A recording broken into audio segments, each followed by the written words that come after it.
أعوذ بالله من الشيطان الرجيم. بسم الله الرحمن الرحيم.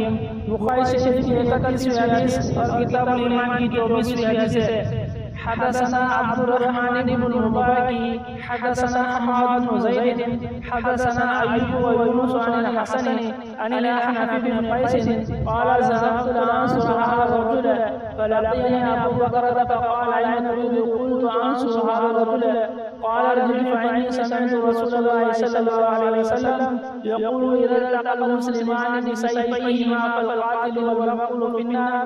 فقلت يا رسول الله هذا القاتل فما بال المقتول؟ قال إنه كان حريصا على قتل صاحبه. अहनफ बिन कैस रवायत है कि उन्होंने कहा मैं एक शख्स की मदद के लिए जा रहा था कि रास्ते में मुझको अबू बकर रज़ी अल्लाह अन्हु मिले। पूछा कहाँ जा रहे हो? मैंने कहा उस शख्स की मदद करने के लिए। अबू बकर रज़ी अल्लाह अन्हु ने कहा वापस चले जाओ। मैंने रसूलुल्लाह सल्लल्लाहु अलैहि वसल्लम को फरमाते सुना है कि जो दो मुसलमान एक दूसरे के खिलाफ अपनी अपनी तलवारें निकालते हैं तो वो दोनों दोज़खी हैं। मैंने अर्ज़ किया या रसूलुल्लाह सल्लल्लाहु अलैहि वसल्लम कातिल तो खैर दोज़खी ही है, मक़तूल क्यों दोज़ख में जाएगा? फरमाया वो भी अपने साथी को मारना चाहता था।